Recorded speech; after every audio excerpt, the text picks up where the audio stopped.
is having conversations with friends and family members, and they aren't. We interrupt this program to bring you a special report from Channel 3 News.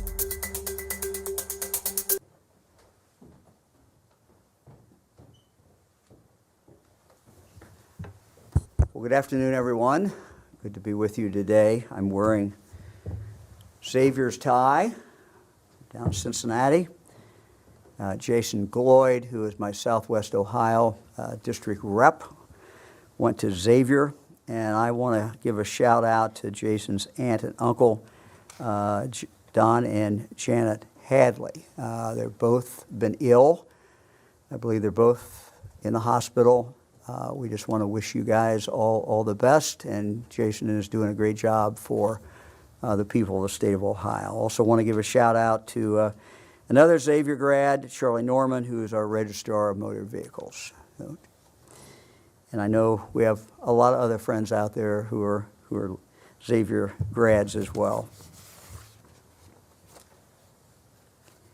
I want to thank everyone for all the great work everyone is doing across the state of Ohio. This has really been a time when people have truly come together.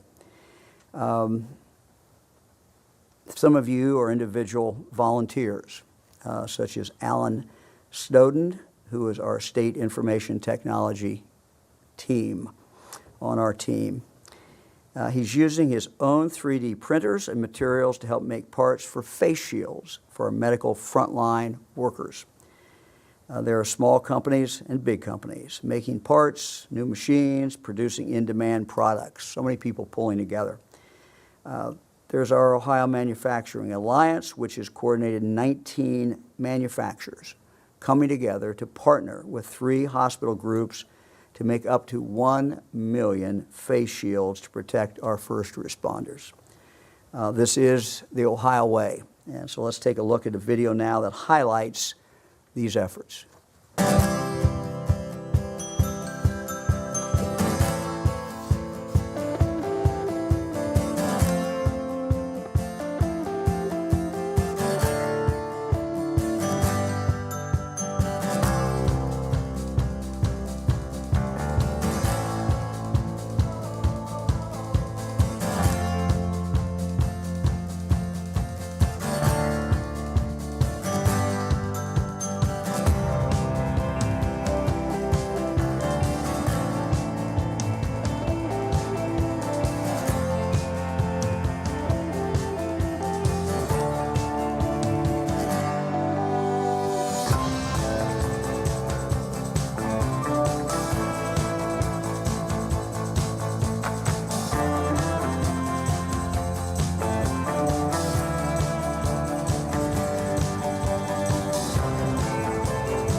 Wow.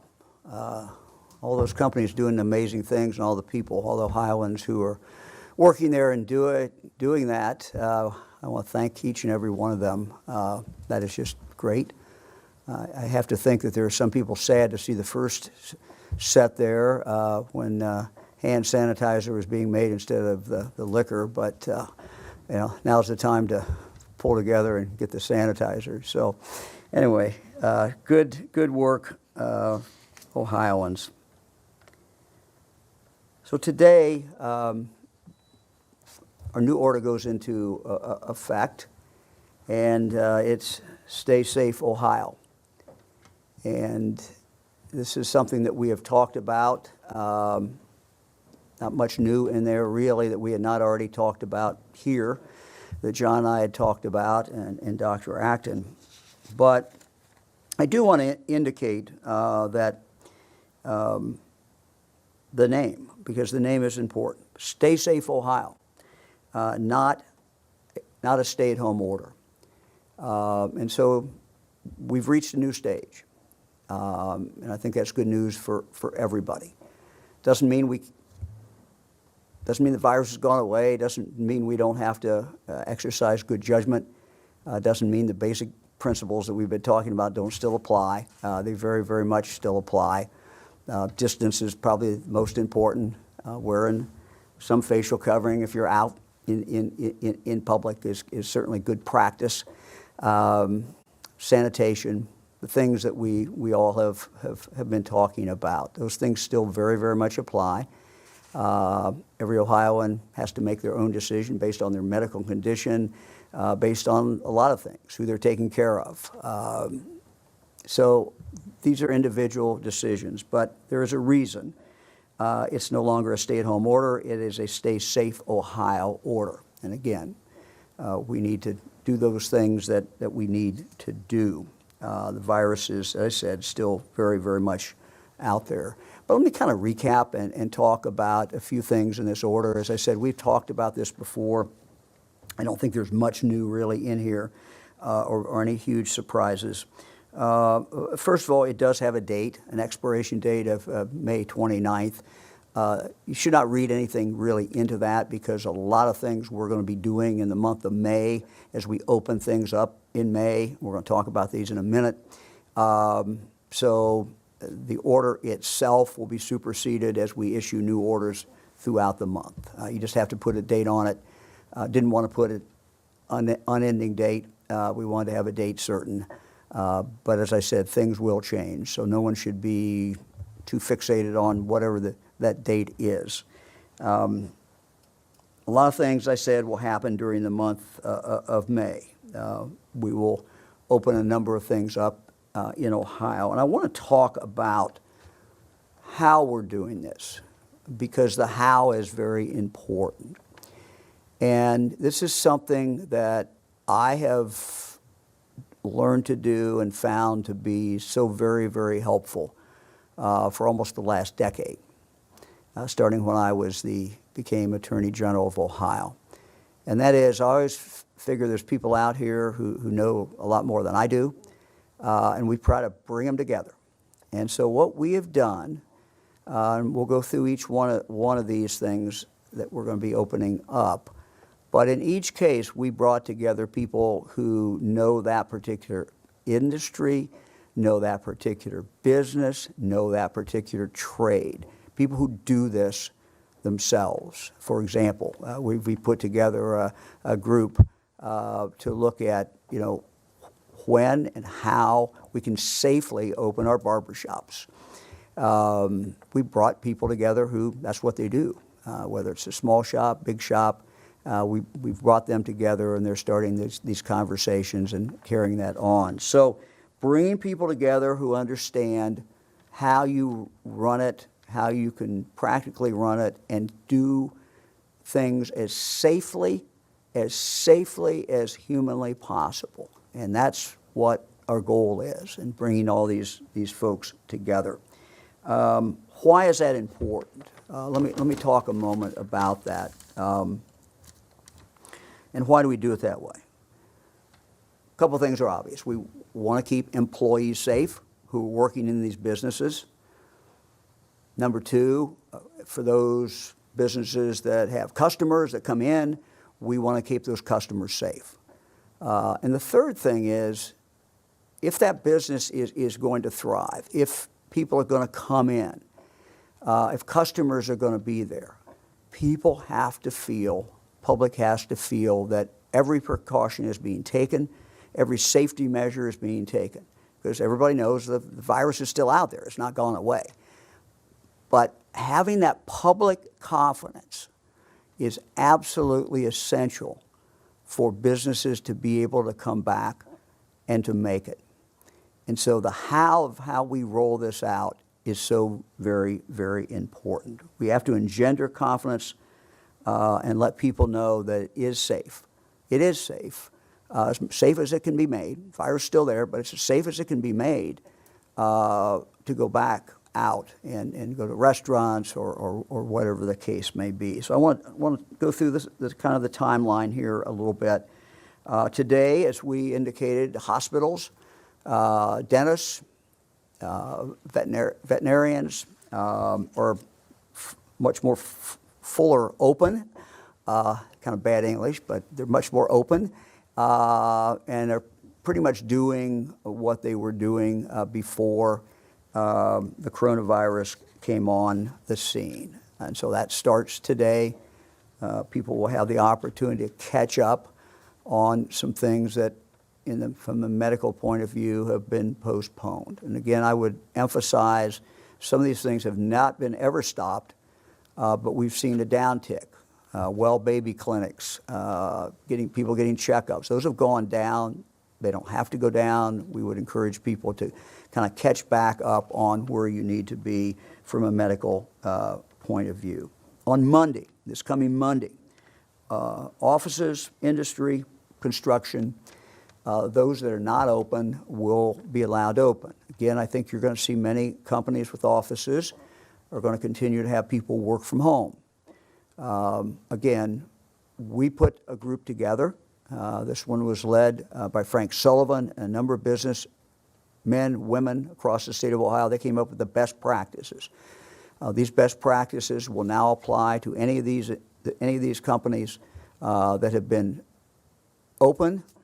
Some were deemed essential. That designation is now gone. And as everybody starts back, everybody will have these same guidelines, best practices, so that we can do everything we can to ensure the employees are in fact safe. So that's Monday. May 12th is retail, and we're also doing something right now. And this is really as a result of requests by retailers who said, look, I got some critical days coming up. Some things are happening, and this is a good time for us to make sales. So can you let us schedule appointments? So we're letting people schedule appointments. Retail can do that. If it's like a jewelry store or something like that where it would make sense to do, a furniture store, they can do that, and they can do that by appointment right now. And you'll be hearing, I'm sure, in advertising from different companies about that. So that is something they can do. Curbside, John talked about that, I think, the other day. They can do curbside if that retail business lends itself to that type of activity.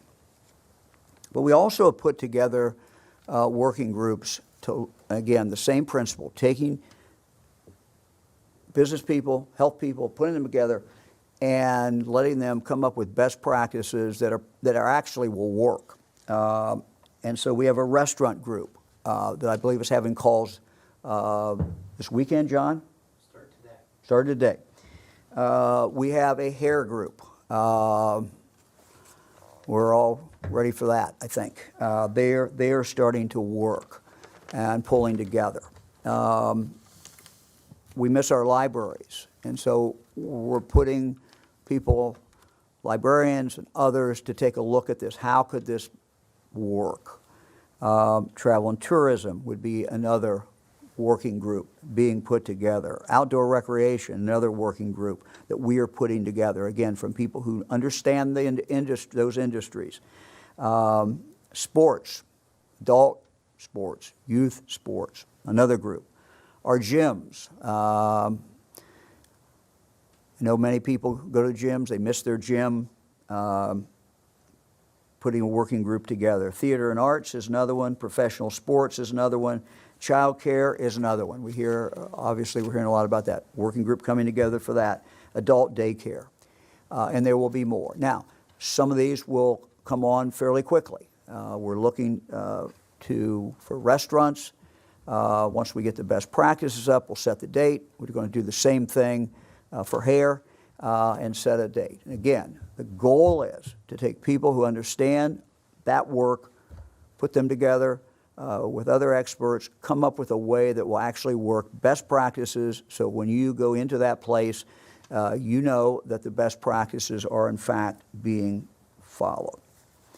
My fellow Ohioans, we can do two things at once. We can do it. We can stay safe. We can protect each other. We can protect our most vulnerable, and at the same time, move our business back and get people back to work. Let me be real candid. To be able to do this and to continue to move forward in the way that we want to do and not have to backtrack, I need your help. I don't think that's going to be hard. Ohioans have done an amazing job in coming together, amazing job in, as Dr. Acton says, flattening the curve, staying home, doing things that matter. Distance, the most important, and mask, doing other things. So we need to continue to do these things. We need to continue to be careful. We need to continue to look out for people who are more vulnerable, people who have a medical problem, people who are over 60, 65 years of age. And again, that is a responsibility that each one of us has as we go through this. So all the things that we have been doing. So we're on two tracks. And if we can do this, continue doing what you have been doing, we will make it, and things will continue to be able to be opened up. We won't have to backtrack. We don't want a huge spike where we have a huge problem and we have to go deal with that. We're going to watch the health numbers. One of the key indicators is hospitalizations. We're going to actually move these charts, not today, I don't think, but what we want you to see and what I want to see every day is maybe a 20-day or 30-day model, so we can just see where things are going. We'll keep the same other ones that you've been seeing, the 5-day, but we want to kind of get the big picture as we move forward. And if we can keep those numbers down, we're going to rock and roll. We'll keep moving. I know this is tough. And I don't want to get too emotional, but Fran and I have 24 grandchildren. We have 8 children. We miss being able to go see them. We have 4 that live close to us. We walk over there and we kind of wave through the window or stand way back. But we can't hug them. We can't get in the car and go see some of the other ones who are a ways away. This is not easy. It's not easy for any of us. But this is not going to last forever. Encouraging news. I'm not the doctor. I'm not going to get into how fast we'll have a vaccine, but people are working frantically to do it. So this is not going to last forever.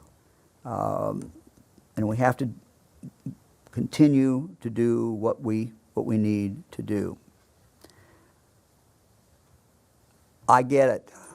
I understand that there are some of you out there who think we're not moving near fast enough. There's some of you out there who think just the opposite. He's going much too fast. We're trying to get it right. We're trying to do two things at once. We're trying not to have to go back, roll the clock back, regress. We want to always continue to move forward. We brought other things into play that we didn't have before. We've got the testing. We'll talk about the testing on Monday and outline exactly how this testing and what it's going to enable us to do. And it's a tool, no more than a tool, but a very significant tool. The tracing. These things are all important. What is important, and again I would ask you all to remember, is that we are all in this together. And what each one of us does not only impacts us, our families, but in many cases total strangers, people we don't even know. And so whether we like it or not, we are in this together, and our collective actions matter a great deal.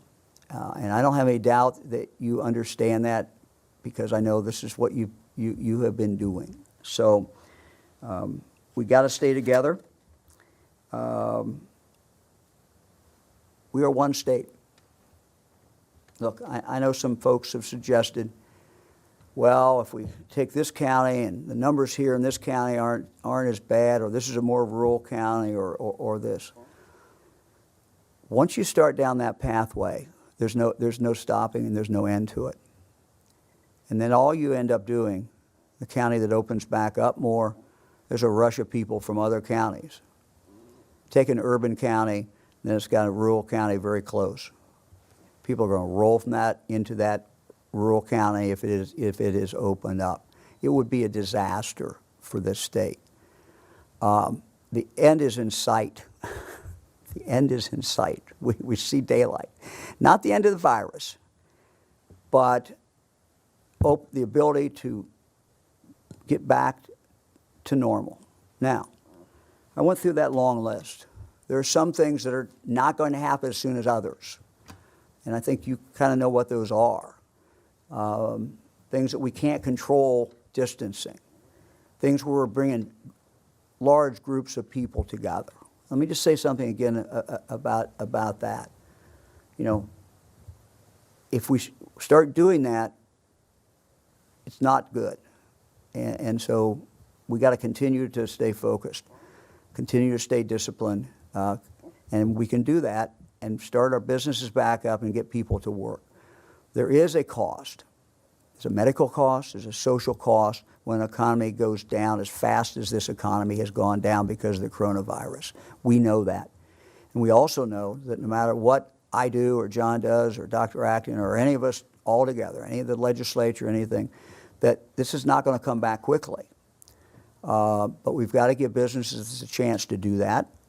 At the same time, we've got to give people the chance to go out. And we are on a pathway, a very good pathway, and a responsible pathway to do that. I know that it's easy to get upset. People have been in their homes a long time. People have not been doing some of the things they want to do. Each one of us misses different things, and I get it. But we have to stick together. We have to do as Abraham Lincoln said, and an oft-quoted speech, and he referred to the better angels of our nature. And so we have to appeal, I think, each one of us to the better nature, better angel of our nature. The better angels of our nature is what Lincoln talked about, and somehow it really strikes a chord, I think, for all of us. We're Ohioans. We may disagree. We've got a pathway. Let's keep going. Let's do it responsibly. Let's keep our people safe. Let's get our businesses back open. Let's move forward. So I, again, appreciate what everyone has done, because people have made some real sacrifices and continue to make those. Jon? Thanks, Governor. I know that some of the things that I will say will seem somewhat redundant to what the governor said, but I have spent a lot of time talking with businesses and health officials, and as many hours as I can stay awake in a day, that's what we're doing. And we're listening and trying to come up with a plan that balances all of these competing health and economic and just personal freedoms interests. And, you know, the governor started here, I'm going to start here. What was the stay at home order is now the Stay Safe Ohio order. The change in verbiage was for a reason. It was intentional. It represents a transition to a next phase of how we're going to live our lives. We know that people are starting to go out more.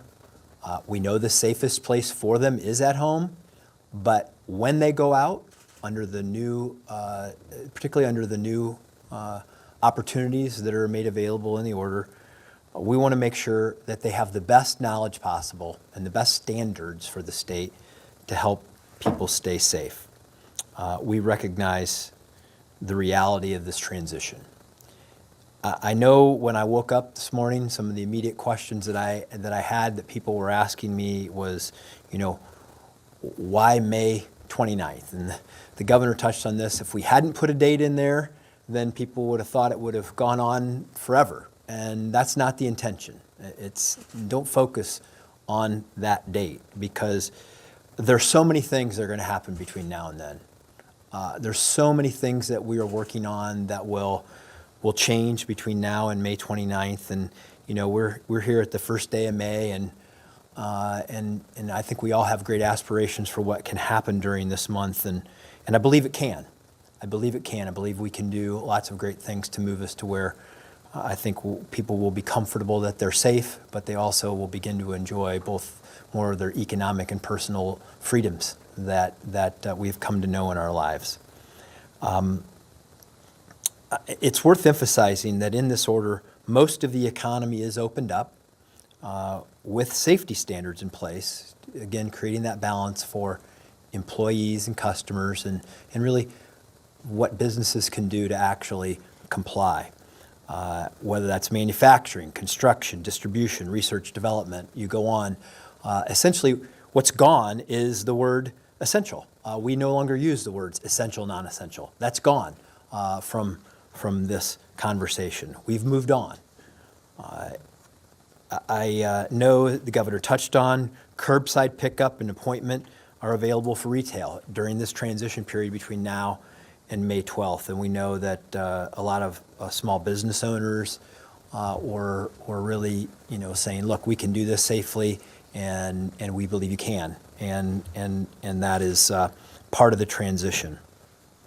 And we are going to be working, starting today, we're going to start doing the calls today on the personal care side and on the restaurant side to get the best recommendations from the industry to make sure that we get the how right, so that when it starts and that we know exactly what the standards should be. We've talked to everybody across the landscape of those industries so that we know how they can do it, that it's practical and it will work. And I know the governor mentioned this, but I'm going to say again, we know that this also, other issues like daycare, sporting activities, youth programs, travel and tourism, all of these things that are right now not allowed under the order, they are currently under consideration for that how part as we move through May.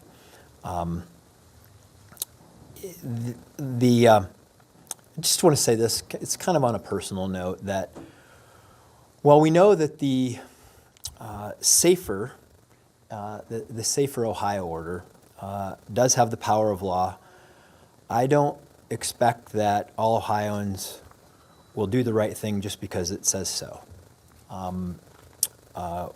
We have to set a standard, and we want people to meet that standard. We had to set a standard for people to follow to protect the vulnerable. You may not deem yourself as vulnerable, but there are a lot of people out there who are, and this is designed to protect them.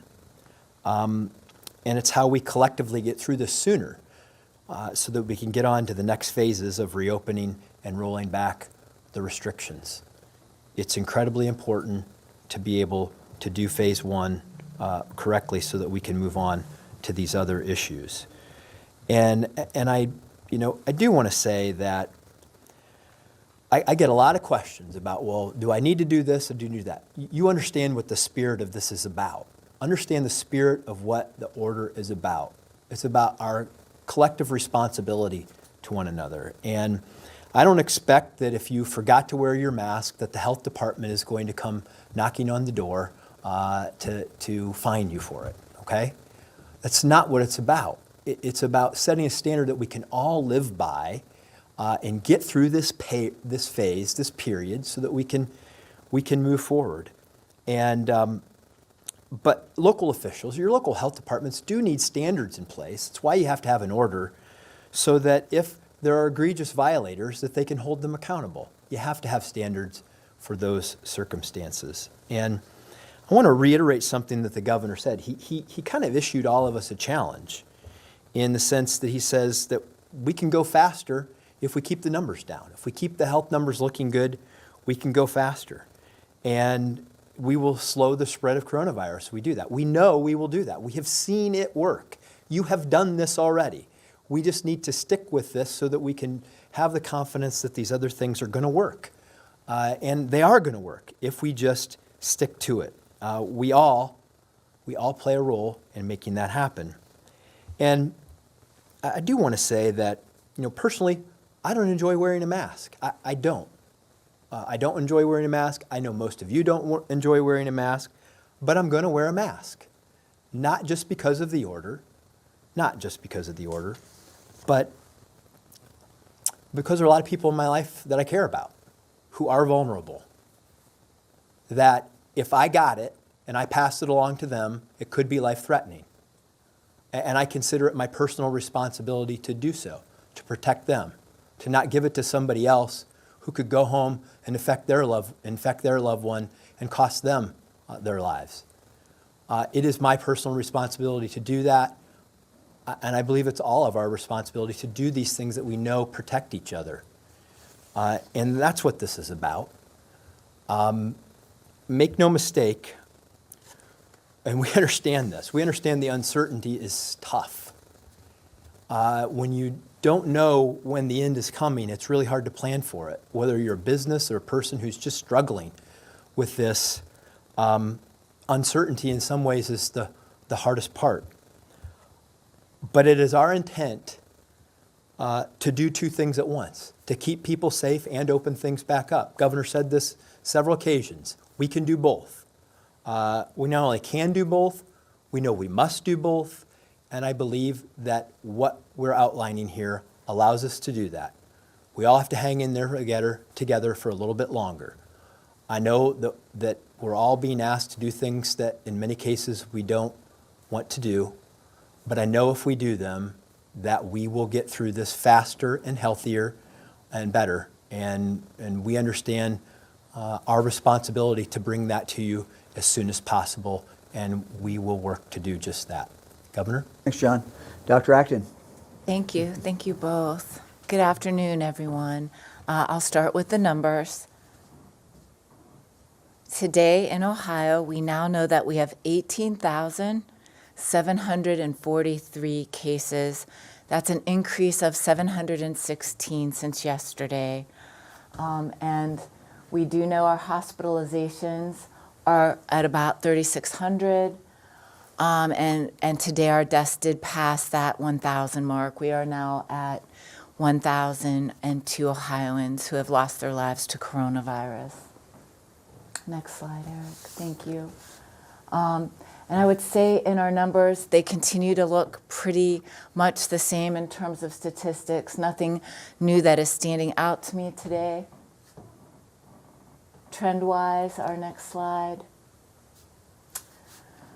So as the governor said, we've been doing 5-day trends. We know that to follow this virus and its impacts, we're going to make that a little longer so we get a better view. One of the reasons I noticed that our cases are up, but I think it might be important to kind of see where we came from. They're slightly up. I think we need a little bit longer view. Our deaths, again, had that peak, but we knew a lot were reported that day. But hospitalizations are up. They are at a little over, let's see, today was 101, and I believe a week ago they were around 63.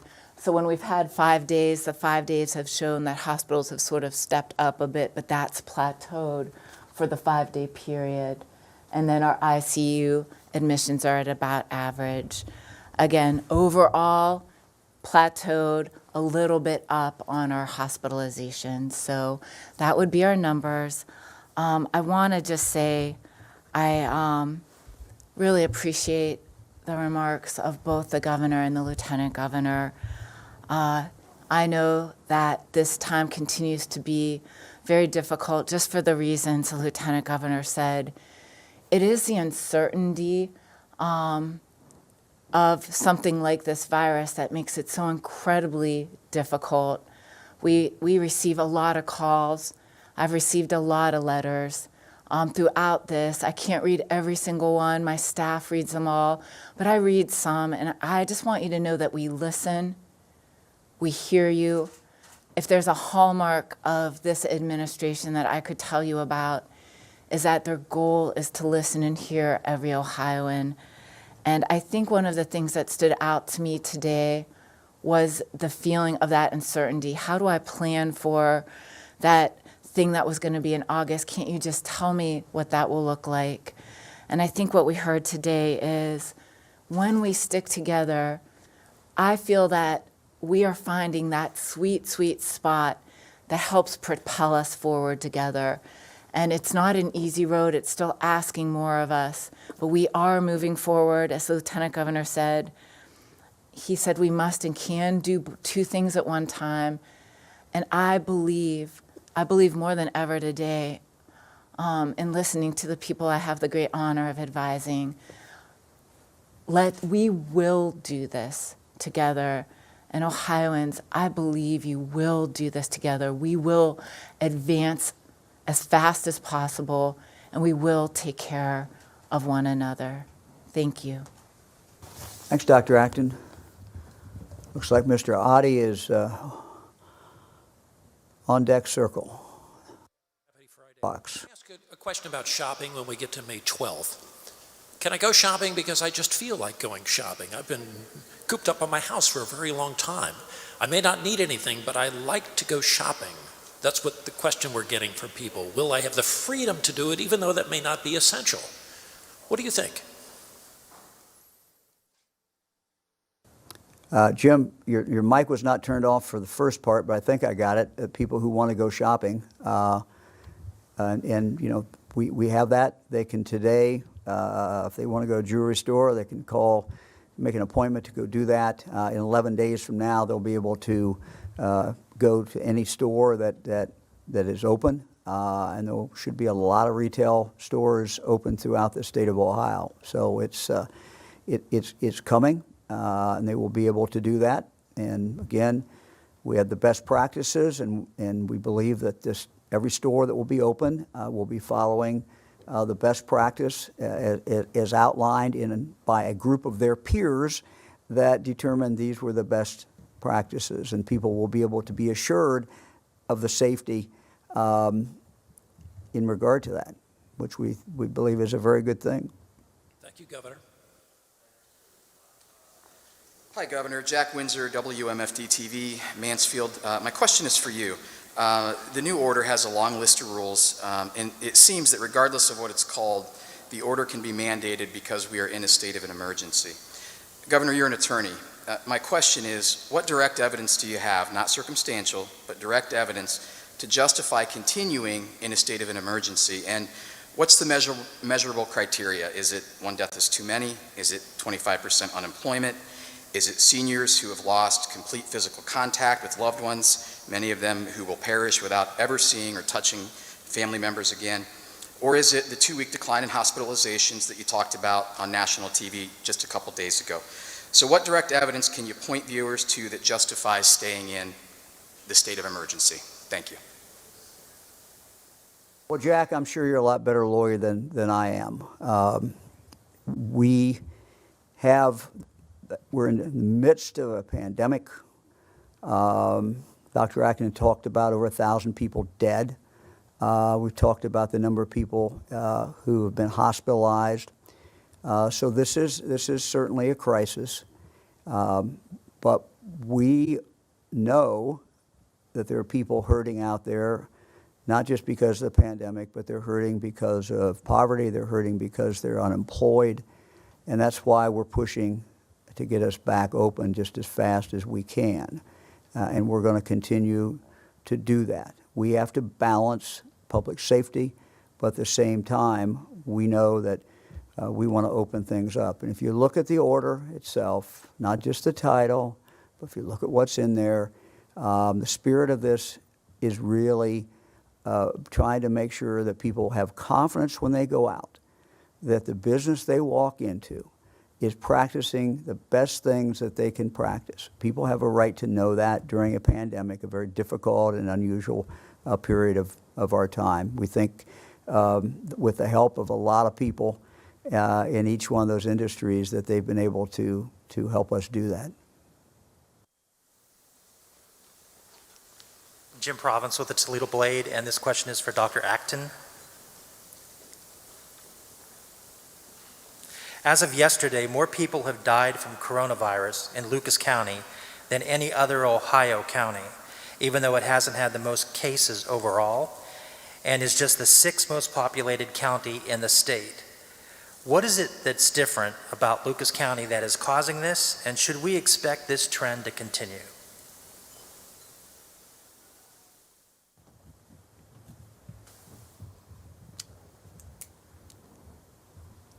Hi. So I have seen that. I think we don't know the answer to that yet. I do know that there have been some nursing home deaths in Lucas. We don't know a reason that I can point to scientifically yet that tells us why they have had numbers that are higher.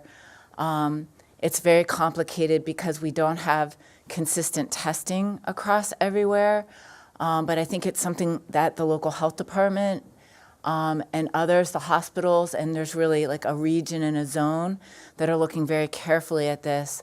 And I think over time, we'll understand more if there are regional variations. But at this point, we just haven't had widespread enough testing and a widespread enough understanding of why a place might have more than another yet. And I think in months to come, hopefully we will. That it has been a hot spot? You know, we would really have to understand that proximity. And I think that's one of the things, as the governor said, it's very hard to think about ourselves in small regions because in this world, now we know we're global across the United States and we work across all the borders of our states. So people go to hospitals across, they have family across.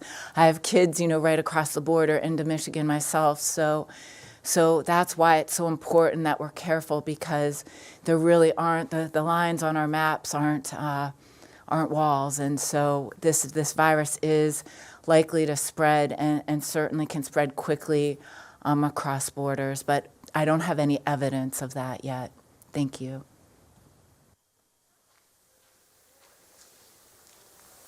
Hello, Ben Schwartz with WCPO. Governor DeWine, I want to ask if you know of any plans about when to reopen BMV locations. We've been getting a lot of calls from people who are unable to renew their driver's licenses and thus unable to get certain jobs. John? Yeah, it's a great question. We actually had a conversation about that just before I left to come here this morning. It is on the list of one of those things that we are trying to identify what services we can push the registrars to deliver services remotely, because as you may know, we were in the process of doing that with a lot of our online services prior to heading into this pandemic. So we are going to drive the process to deliver more services online. And then, like we were doing with hairdressers and other things, this is one of our internal conversations we're having about getting that done. I will have more news for you on that after I get some of those things to the governor and we go through them on Monday. Thank you. Adrienne Robbins, NBC4, and my question's for Governor DeWine. Obviously, a lot of people are scared of the unknown right now. Some states have chosen to release multiple phases of their plan, kind of giving something for people to look forward to. Why was the decision made to slowly roll out this plan instead of laying it all out for Ohioans? That's a very good question. And you know, we're trying to do a little of each. I mean, we're trying to, when we know, you know, next week we should be able to tell people in the restaurant business when they're going to be open. Next week we should be able to tell people in the hair business when they will be able to be open. Part of it, though, is not knowing where this virus is going and not knowing, being able to exactly predict what's going to happen. I think one of the things that we've learned about this virus is it's not exactly predictable, and we continue to learn new things every single day. So we started with things that where we thought, and I've talked about this, but we kind of on a continuum where you start with things, I mean, first of all, things had to stay open that were like food, et cetera. But then into this phase now, when we're opening things up, we're doing it on a basis, starting first with where we can get people working, but at the same time have, you know, a better control of the environment so that people can control their environment and they can be safer. And as we move forward, you know, we're now getting ready, as I said, to look at things where people are working a lot closer, hair. Again, inherently, because people are working closer, you have more risk. Now, the question then is how much can you mitigate that risk? But we're trying to go from things that are more obvious to things that become more difficult. And we're working our way through. And as I said, the faster we can go, the better for everybody. But we've got to be able to continue to monitor our numbers. And so we're going to continue to do that. And we're going to give as much notice as we can to people. You know, some people have talked about, you know, July, August activities, and it's just, we just don't know enough. We're all hopeful, optimistic that we'll be doing a lot of different things in July and August that we are not doing now. But we got to take it one step at a time. And, you know, it's the balancing of being safe but at the same time understanding how important it is to get this economy moving. Good afternoon, Governor. It's Karen Johnson with WLWT out of Cincinnati. I know you just said come July, August, you just don't know enough, but can you give the public at least a glimpse of where you see this summer going, such as travel? Will families be able to travel, especially for us regionally, maybe to Kentucky, Indiana, sports, festivals, anything, just a small glimpse of where you see this going?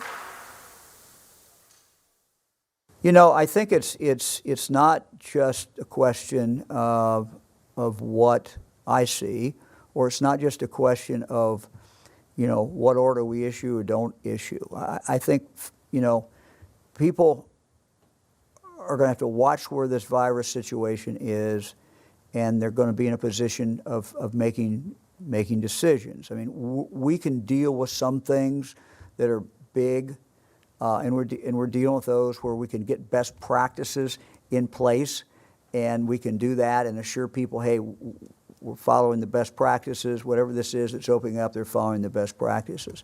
But at some point, these are very much individual decisions, and that people are going to have to make judgments on their own. In a lot of cases, do I get in the car? Do I take a trip? You know, what do I do? We don't know where we're going to be in August. I certainly don't. You know, I don't know what choices I would make for myself in August. So I think it's difficult to predict, where we're going to be at that point in time.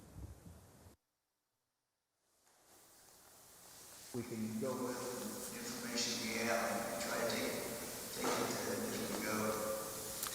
Hi there, Governor. This question is for you as well as Dr. Acton. So you both have some seemingly high approval ratings, Governor. You're some of the highest among governors across the country, and Dr. Acton's are pretty high as well. But it seems like she's getting a lot more vitriol, both from the public and even some GOP legislators who called her out basically for saying she's not understanding the economic impact of her decisions. So my question is, first, Dr. Acton, can you kind of respond to some of this seemingly politicized attacks on you specifically?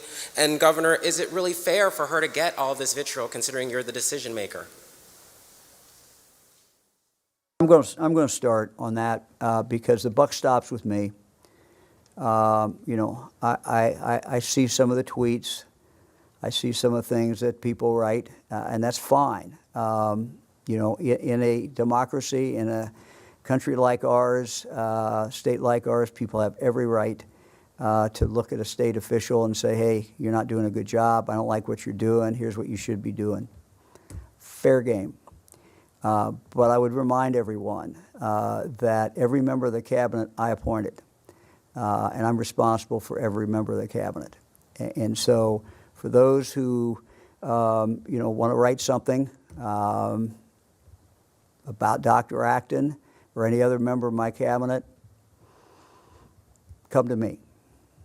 I'm the responsible person. The buck stops with me. I have no problem with that at all. As far as popularity, my wife Fran is pretty wise about a lot of things, and she's very wise about that. And as we were moving forward, and people would say, "Hey, you're doing a great job," and et cetera, Fran would always remind me that things will always change. This is not a popularity contest. That's not what this is about. We have lives at stake. We have an economy at stake. We have jobs at stake. So I literally don't pay attention to, people say you're doing a great job. I appreciate it. People say you're doing a bad job. I understand it. Try to listen. But ultimately, our job is to listen. Our job is to take all the input. But I'm ultimately responsible. And for those who want to say something about Dr. Acton, it's a cheap shot. Don't call them her orders, call them my orders. We're going to get through this, and we're going to get through it together. And there was a reason in my opening statement that I quoted Abraham Lincoln. I would just appeal to everyone. We got to come together.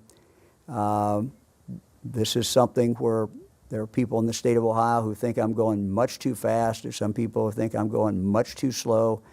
And I understand that, and I take that criticism and all the things that they say into account. I listen to them. I listen to the criticisms, and I try to weigh that.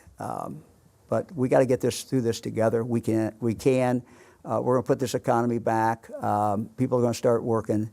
And we're going to continue to do everything we can to protect Ohioans so we can do it. Thank you very much for the question. Can we possibly hear from Dr. Acton to get her personal response?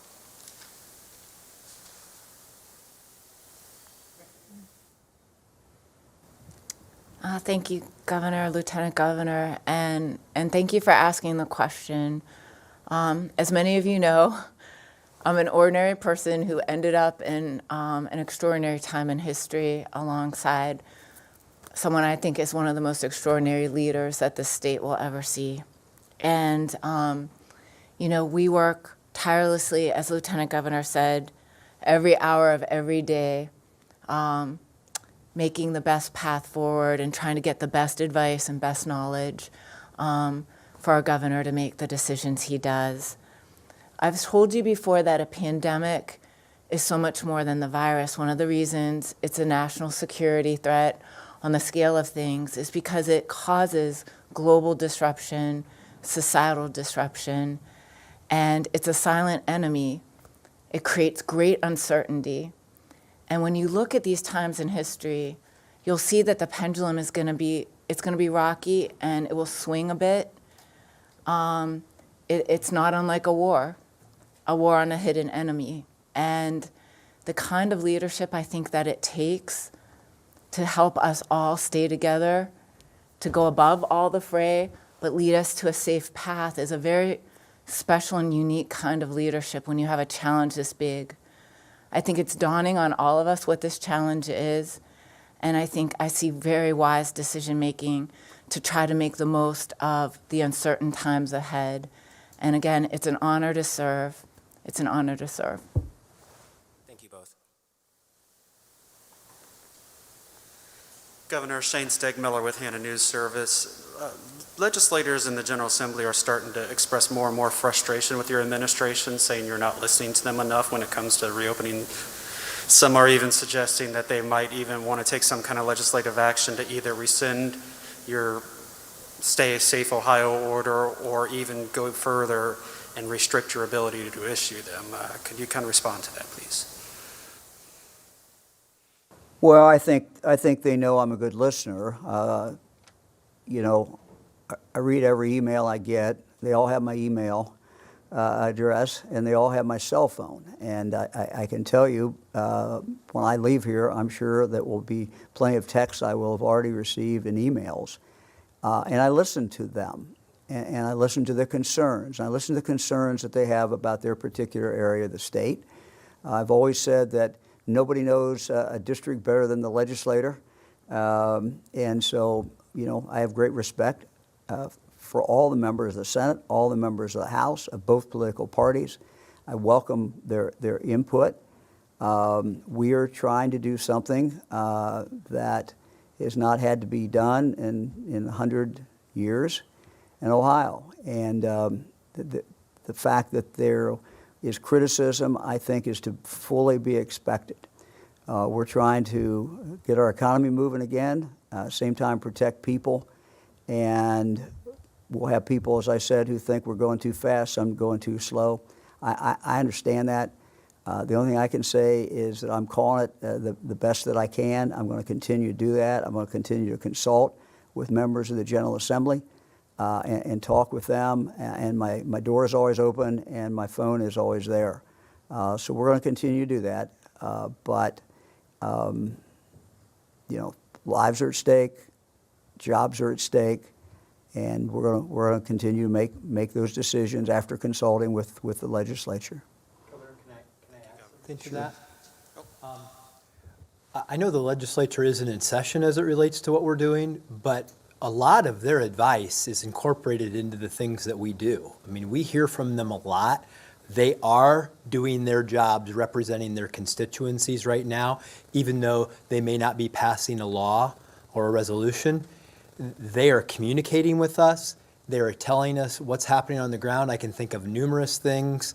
You know, one of the things that I recall, Governor, was when we put in place the restrictions on sales of alcohol across the Pennsylvania border.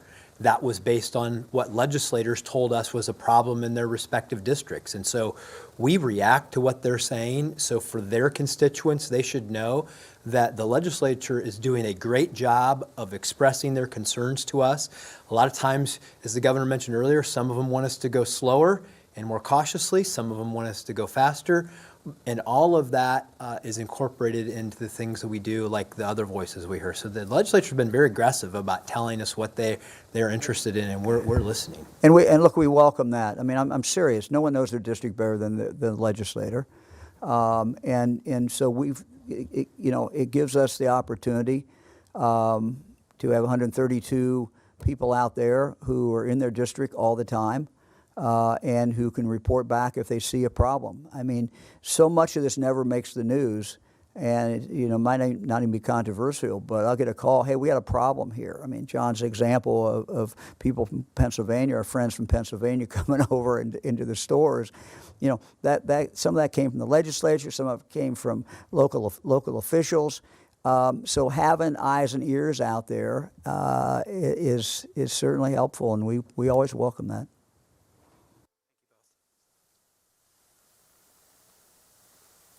Hi, Marty Schladen, Ohio Capital Journal. This question's for Governor DeWine and Dr. Acton. I know that you said that you're going to start unveiling testing plans on Monday, but the state is already beginning to ease restrictions today. And I wanted to know how we can know we'll be able to have enough supplies and equipment to triple testing capacity by the end of May. And also, how do you plan to deploy the tests to ensure that you'll be able to detect hot spots as they emerge and take in all the demographic and vulnerable groups across the state? And lastly, do you plan to involve community pharmacies as part of the testing network? And if you do, how will they be compensated for this service? Dr. Acton take most of that. I was on a call this morning. The testing issue, I'm probably on a call every day about the testing issue. Kind of recap, I think we made some major progress last week.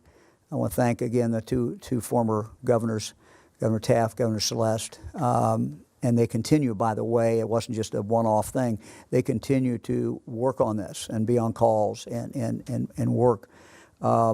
You know, we're putting together, doing a couple things. One is the testing and one is the tracing.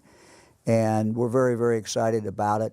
We think with Ohio companies, manufacturers, doing a lot of the swabs, at the same time the contract that we entered into for the reagent, which is a long-term contract, which gives us assurance of the future. So that's really why, as governor, I feel good about it. I feel I can see the pathway where we're going to continue to go. And it's not going to be a situation where we just get a bunch of tests in and then we have no clue where we're going. And that would be a very scary thing for me as governor. But having a contract with a reputable company that we know can produce this, where the FDA has approved what they do, you know, I feel very confident about that. The other challenge with this, as I think you pointed out, is we have to continue to get this out. We have to make sure these tests are where they're needed, and that's very important. Dr. Acton, you want to pick up on that? Yeah, I'd be glad to say that those were the exact right questions, and that's a type of strategy myself and other states are having to plot and be very thoughtful about it, because as you know, we've only been testing the highest risk folks, and getting that capacity statewide in a really egalitarian way. But still, you know, even in the beginning, even by the end of May, it will still not be all the testing we wish we had. So you actually have to prioritize that. And that's why this Monday, we're going to go a lot more into detail about that. A group's been working similarly to all the other groups we've been talking about. They're working nonstop. I know they're in a meeting now as we speak because I couldn't be on it because of this.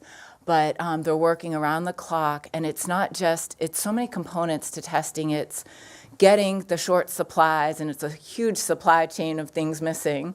There's the logistics of getting it to the right places in the state. Then there's the deciding how to do it, and especially in these congregate or hotspot settings, whether it's a nursing home or a homeless shelter or any place that's more at risk because people are close, whether it's, as you've seen in other states, a meat packing plant where you have to have a strategy of it being a hotspot. The strategies are very thoughtful, they're very scientifically guided, and that group is working tirelessly to find the best solutions with, once again, all the stakeholders at the table providing input. So we look forward to sharing that on Monday. Pharmacies being, are they going to be, is there a way to pay them? Because the State Board of Pharmacy has set out guidelines, but said that they're not laying that out. They're not telling pharmacists how they'll be paid. I will check into that for you because I'm not sure if they are represented. They should be. And I think you mentioned community pharmacies, which is something I'm quite passionate about. And I think what we're really building toward, quite honestly, there's another whole piece to this, which is our response side, which is this huge partnership at the local levels and then locals with extended regions and zones, which we'll be also explaining more about. But it really is important. In each community, it's a little bit different who's at the table. I know here in Columbus, we have an amazing community pharmacy, charitable pharmacies and others, and then the payer mechanism. We also have people looking into all of that and the new funding that's coming our way from the federal government. So stay tuned. I look forward to knowing those answers as well. Kevin Landers, WBNS 10 TV. My question is both for the governor and for Dr. Acton. The governor, in terms of your order today, we're getting a lot of emails from people who want to know about campgrounds. When can people take their RVs to campgrounds? Is that allowable right now under your order? And for Dr. Acton, our seniors are perhaps some of the most isolated people in all of this. When do you think families will be able to connect with those people who are in the nursing homes so that they'll have that time with them? Thank you. Well, I'll start. John, in the order, there is a provision about a certain kind of campground. You want to take that? I know you're looking at it. Under item 13 in the order, if you look, as you go on to page, I think it's on page 6, campgrounds, including recreational camps and recreational vehicle RV parks, are closed except for those residing in recreational vehicles at campgrounds who genuinely have no other viable place of residence other than that campground. And a campground closure also excludes cabins, mobile homes, and other pieces of that. But those, so read through that, you'll see. But really, if you have a leased situation where you have a year-round campsite and things like that, and you have a facility there, those are allowed under this order to go back into place. That was one of the things, frankly, we heard from a lot of legislators and other things. So you'll see that in that provision of the order. I don't need to read it all to you, but there are some aspects of campgrounds that are reopened in this order. And the other ones will come under our working group on outdoor recreation. And so we understand that summer's coming and that people like to get out. And so this group will be coming up with best practices. Again, we talked a little bit, I think, yesterday or the day before. People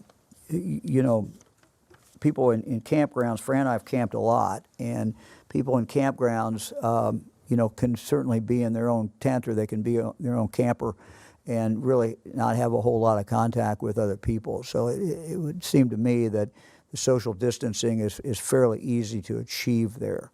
So I'm optimistic about the ability for people to be able to do that. We just got to pull this group together, have them come up with the best practices, and then announce that. And again, this is the type thing that we want to do in the next several weeks. Reconnecting with their loved ones who are elderly citizens. Dr. Acton, do you think how long that will take? Thank you. So this has been probably, for me at least, one of the most heart-wrenching parts of this pandemic, is that our most vulnerable are our seniors, and they're most in need of us. And that's another reason why I think the people who are working on the front lines of nursing homes, again, are the heroes that don't wear capes, because they're trying to be there like the healthcare workers and give them that love. One of the trying parts, my dear friend, General Harris, lost a parent. My best friend, Jackie, lost her father. These folks have gone through this during this time, something that's already a hard part of your life made worse, and I think about them every day. I've heard from religious leaders who want to visit a nursing home and be there to give comfort. And one of the main reasons behind this was the biggest spike in nursing homes occurs when people come and go from the community and introduce the virus. And we learned early on that even care providers who go nursing home to nursing home were carrying the virus, and that's what we've learned looking at this around the world. So that would be one of the things I most hope, once we have enough PPE to make those visits safe. And we still have a shortage of PPE in our nursing homes. That's why the industry has helped make these standards. because we have to at least protect the citizens and the workers there. And we're all bridging that gap as best we can with technology, with coming to windows, with the drive-bys. But I would admit to you, I think these are the things that make these times very, very hard. And that is the risk and why they have those special rules. Thank you. Hi, this is Jessie with the Inquirer. I have a question for either the governor or lieutenant governor on unemployment. My question is, if someone doesn't feel safe returning to work or they need to stay home with children, would they still have access to unemployment through the state or the additional money through the federal stimulus? I'll let John take Sure, that. I'll take that question. Look, as we go through this, we know that people are going to be differently situated. You may be older, you may have children that you don't have childcare for, you may have a number of issues, and we have encouraged employers to work with their employees during this transition period. While under the rules, if you are required to go back to work unless there's some health circumstance, which could be there's also mitigating factors to these things, so it's not a hard and fast rule. But if your job's offered to you, you're supposed to go back to work. There are a list of exemptions for that. But to the spirit of we're all into this together again, when we've talked to employers, we've asked them to recognize that this is a transition period.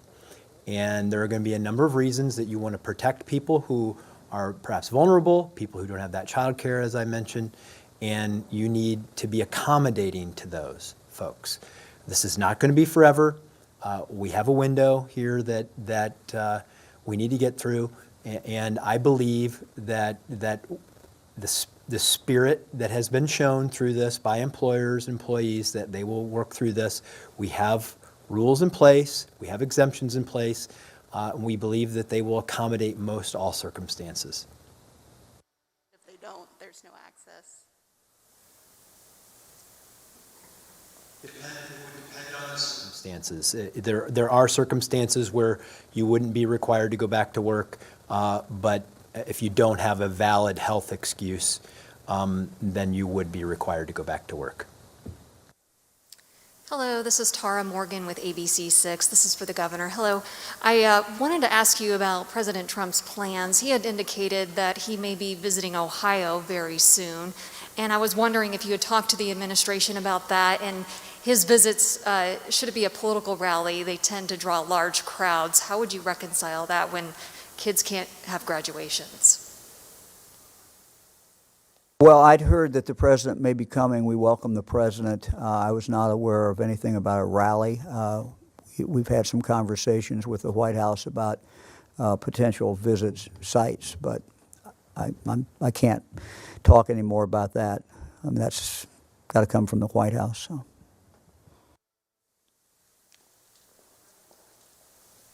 Hello, Governor. This is Luis Gil with the Ohio Latino TV. This question is about churches. The churches are anxious. There could be retail, there could be child care. They provide, can they make some kind of rules or their own capacity because they can pretty easy sometimes apply social distance, limited capacity, perhaps tell them to leave the kids at home and the adults come into church. What would you say about them at this point? Well, as you know, churches do provide a lot of different things. Sometimes it's just church service, but many times, as you point out, it is daycare. It's a number of different things that churches provide. I mean, what we have said is, the church service. We are not going to tell a church what to do or what not to do. We're not going to issue any order. It's a free exercise of religion, as far as I'm concerned. We've also had a discussion, a very public discussion, about, and I've had private discussions as well, about, how churches need to be very, very careful. I know some of them are thinking about starting back in, and some are talking about going back in June, and that is certainly their decision.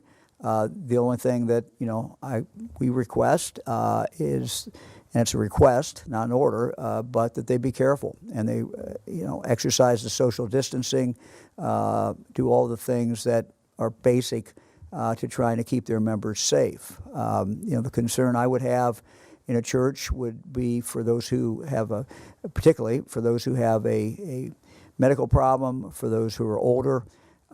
Sometimes the most faithful, it's a generalization, but sometimes the most faithful members of the congregation are those who are older, and I would worry about them. And I, just would ask that the churches look out for them and take care of them and try to, tend to their spiritual needs without necessarily exposing them to a lot of people, which may be not a good thing at all for them. Ready to start open the doors anytime? Okay, I'm sorry, I didn't hear that. I'm sorry, I didn't understand. Can they start anytime and apply all the rules? Churches have never had to stop. Again, we have encouraged them not to have services, and they've been very, pastors have come up with amazing ways to continue to reach out. They've done it through TV, they've done it through radio, they've done it through the internet, they've done it through Zoom, all kinds of ways. And so it's a wonderful thing. Fran and I, watched services last Sunday, and had people from all over the country watching our friend Father Tom and when he was having Mass in Springfield, Massachusetts. So people are doing amazing things. Thank you, Governor. Hang in there. Hi, Governor. Andy Chow with Ohio Public Radio and Television State House News Bureau. I wanted to talk about nursing homes and the issue of people who leave the hospital recovering from COVID-19 who are then admitted into nursing homes. Given the current state of nursing homes, are you thinking about reconsidering that policy or addressing that issue in some way? Yeah, I'm going to rely on the medical experts. I'll refer this to Dr. Acton, but it certainly is a concern if someone has not, is still carrying the virus and could be a spreader. Obviously, it would be of concern if that person went into an environment such as a nursing home. Dr. Acton. Yeah. Hi, Andy. So next week, during the week, we will be talking a lot more about nursing homes. All along, we've had a sort of strike team of folks who have been really coming alongside nursing homes to deal with issues just like this. It really depends on the facility. Sometimes, a nursing home is that person's home, and if there's the ability to still isolate or quarantine someone in a given circumstance, that can work out, just like any of us coming home and quarantining. As you know, many of us, nursing home or not, can't do that for various reasons. We can't have our own bathroom in our own bedroom. And one of the things that is under discussion, both in our state and all around the country and world right now, is what kind of isolation and quarantine facilities should be made available for the mildly ill who can't really do that. And that's an undertaking that I haven't seen addressed here yet. It's not just, we talked a lot about stadiums or hotels or other places for people during a surge, but we're realizing around the world that there might be a need for other kinds of facilities to be done that help in situations just like you described. But our hospitals and our nursing homes are working collectively together on that. And the director of aging, Director Ursula McRoy, she had texted me during this saying that they will be sharing a lot more just holistically about what they do. And she wanted me to also share with you that we have something called ombudsmen that are always available. They're still available. They're the people you can talk to with your questions. That was our last question. Week we had a performance by a virtual choir from Tiffin University. Today we end the week with a performance by Heidelberg University. I also now have a Heidelberg tie on. Also, of course, located in Tiffin. Take a listen to a virtual performance of the Heidelberg University Marching Band playing their fight song, Go fight wind.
Heidelberg University.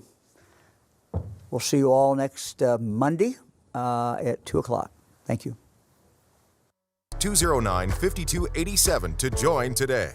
Hi, I'm Mark Stefanski, Chairman and CEO of Third Federal. My parents founded Third Federal on their honeymoon with a mission to help people achieve the American dream of home ownership. Today, we're still committed to that mission. Like we've done for generations since 1938, we're here to focus on what's best for you, our customers, and the communities we serve. So on behalf of Third Federal and the entire Stefanski family, thank you for letting us be a part of your dreams. The world is going through so much right now, but one thing remains the same. You can lean on Molina Healthcare. If your income has changed due to COVID-19, you may qualify to receive financial assistance for some or all of your health care. Plus, Molina helps cover COVID-19 related medical costs and provides the benefits you and your family need to stay healthy. So get the most from your health